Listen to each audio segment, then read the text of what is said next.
Ayo yang baca yang mantap, yang keras. Tidak ada seorang pun di antara kamu yang mendatanginya neraka. Hal itu bagi Tuhanmu adalah suatu ketentuan yang sudah ditetapkan. Ya, terus ayat 72-nya. Kemudian kami akan menyelamatkan orang-orang yang bertakwa dan membiarkan orang-orang yang dari di dalam neraka dalam keadaan berlutut. Ya. Jadi orang Islam pasti masuk neraka itu. Jelas toh? Yang tidak masuk neraka yang takwa, betul? Nah, kalian semua ini orang Islam itu kata sana dalam pemahaman sana pasti masuk neraka kecuali yang takwa.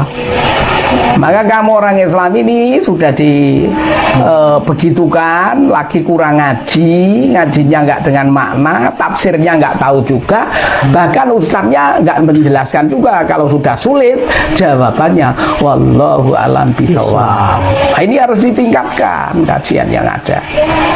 Nah, yang takwa itu siapa? Kamu pengen masuk surga toh? Iya. Betul? Syarat masuk surga takwa toh? Nah, takwa itu ada di surat Al-Maidah ayat 46. Baca. Wa qaffayna ala atharihim bi Isa ibn Maryam musaddiqan lima baina yadayhi minat Taurah wa atainahul injila fihi hudaw wa nur wa musaddiqan lima baina yadayhi wa minat Taurati wa hudaw wa mau'izatan lil muttaqin.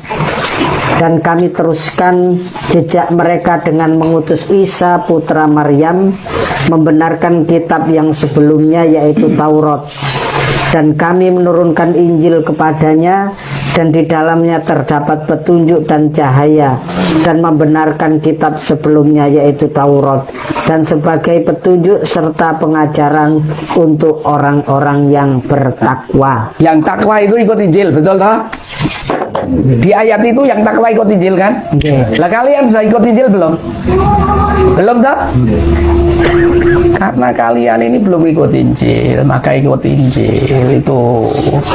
Karena Nabi Muhammad pun disuruh ikut Injil. Surat 10 ayat 94.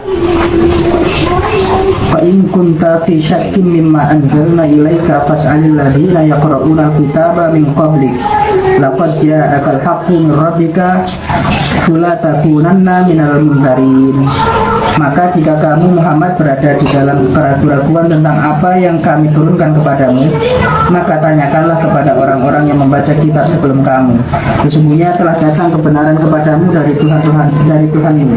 Sebab itu janganlah sekali-kali kamu termasuk orang-orang. Nah, Muhammad itu tanya pada pamannya istrinya, itu pendeta. Maka kamu itu mengikut Muhammad, mesti kalau ada problem keraguan dalam penafsiran Al-Quran, tanya pada pendeta, tanya pada misi, tanya pada pastor. Maka kalian ini adalah mumpung masih ada waktu, supaya kalian mendapat kebenaran, segera ikut Isa dalam Al-Quran sendiri sudah mengingatkan semua orang dengan tegas dan keras. Wa iminkum ila wariduha kana ala rabbika katmam magdiya. Dan tidak seorang pun daripadamu melainkan mendatangi neraka. Hal itu bagi Tuhanmu adalah suatu kepastian yang sudah ditetapkan.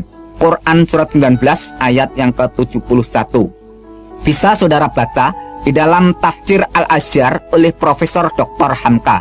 Di sana ditegaskan dengan jelas bahwa semua orang masuk neraka, tidak pandang bulu dia berbuat baik atau berbuat jahat. Semuanya dinyatakan masuk neraka.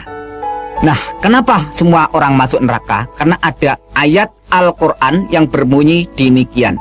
Innahu mayati rabbahu mujrimang fa innalahu jahannam la yamutu fiha wala yahya. Yang artinya, sesungguhnya barang siapa datang kepada Tuhannya dalam keadaan berdosa, maka sesungguhnya baginya neraka jahanam. Ia tidak mati di dalamnya dan tidak hidup. Yaitu Quran surat 20 ayat yang ke-74. Nah, dengan kata lain bahwa setiap orang itu kalau ada dosa menghadap Tuhan, maka baginya adalah neraka jahanam.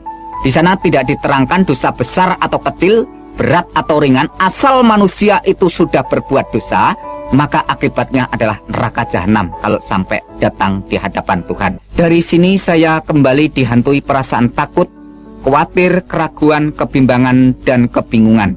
Saya lantas terus kembali buka-buka kitab hadis maupun kitab Al-Quran, pada saat saya membuka hadis Sahih Muslim, ada suatu pernyataan hadis yang menjelaskan tentang masalah amal yang demikian bunyinya. Ang Jabir qala sami'tum Nabiya sallallahu alaihi wasallam yaqulu la yudakhilu ahadam minkum amaluhul jannah wala yujiruhu minan nar wala ana illa birahmatin minallah, yang artinya dari Jabir radhiyallahu anhu, katanya dia mendengar Nabi sallallahu alaihi wasallam bersabda, bukan amal seseorang yang memasukkannya ke surga atau melepaskannya dari neraka, termasuk juga aku, kata Kanjeng Nabi. Lantas bagaimana? Illa birahmatin minallah, kecuali dengan rahmat Allah. Hadis Sahih Muslim nomor 2412 sampai 2414. Dengan kata lain, saya simpulkan bahwa hadis tadi menerangkan bahwa seseorang itu masuk neraka atau masuk surga bukan ditentukan oleh amal, melainkan illa birahmati minallah, kecuali dengan rahmat Allah. Dan Al-Quran pun juga menyatakan dengan jelas, yaitu Quran surat 44 ayat yang ke-40 sampai ke-42 yang demikian bunyinya. Inna yaumal fasli mikatuhum ajma'in. Sesungguhnya hari keputusan atau hari kiamat itu adalah waktu yang dijanjikan bagi mereka semuanya. Dilanjutkan ayat berikutnya. Yaumal la yuqni maulan amaulan syai'in walahum yungsarun, yang artinya yaitu hari yang seorang karib tidak dapat memberi manfaat kepada karibnya sedikit pun, dan mereka tidak akan mendapat pertolongan. Dan dilanjutkan ayat berikutnya, illa ma rahimallahu innahu huwal azizur rahim, yang artinya kecuali orang-orang yang diberikan rahmat oleh Allah, sesungguhnya dialah yang maha perkasa lagi maha penyayang. Nah, kesimpulan dari Quran surat Ad-Dukhan ayat yang ke-40 sampai 42 menyatakan pada hari keputusan atau hari penghakiman atau hari pengadilan, tak seorang pun kerabat dekat yang bisa memberi manfaat atau memberikan pertolongan kecuali orang yang diberi rahmat oleh Allah. Ternyata setelah saya renungkan, menurut pernyataan Quran surat 19 ayat 21, bahwa Isa itulah yang dijadikan tanda bagi manusia dan sebagai rahmat dari Allah.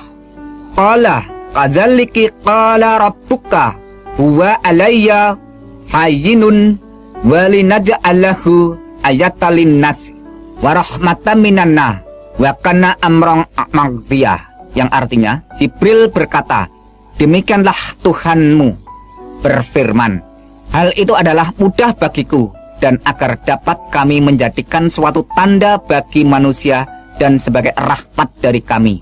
Dan hal itu adalah suatu perkara yang sudah diputuskannya. Waduh, luar biasa. Akhirnya sudah tidak saya ragukan lagi, sudah saya tidak bimbangkan lagi mengenai tentang pernyataan ayat-ayat Al-Quran maupun hadis yang menerangkan atau menyaksikan atau melaporkan siapakah sebenarnya Isa Al-Masih itu. Maka di tahun 1997 itu pun secepatnya saya mengambil keputusan dengan tegas menyatakan iman bahwa Yesus Kristus itu adalah benar-benar Tuhan dan Juru Selamat saya secara pribadi, serta Tuhan dan Juru Selamat seluruh umat manusia. Dengan demikian, segeralah saya minta dibaptis sebagai tanda pertobatan dan pengakuan iman saya menjadi pengikut Yesus Kristus. Sekarang resmilah saya menjadi pengikut Yesus Kristus. Perasaan senang dan tenang selalu mengalir di dalam iman dan rohani saya. Sebab Al-Quran pun juga mengakui, Itzqalallahu ya Isa ini mutawafika warafi'uka ilayya wa mutahhiruka minal ladina kafaru wa ja'ilul ladina tabaqafaqal ladina kafaru illa yaumil qiyamah, yang artinya ketika Allah berfirman, hai Isa, sesungguhnya aku akan menyampaikan kamu kepada akhir ajalmu dan mengangkat kamu kepadaku serta membersihkan kamu dari orang-orang kafir dan menjadikan orang-orang yang mengikuti kamu di atas orang-orang kafir hingga hari kiamat.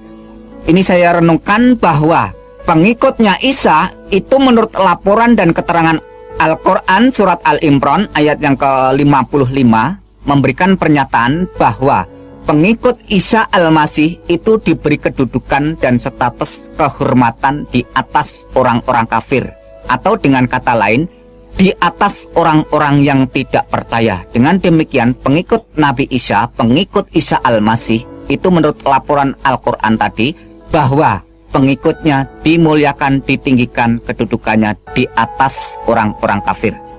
Jelas dan singkatnya bahwa pengikut Isa Al-Masih itu dimuliakan di atas orang-orang yang tidak percaya.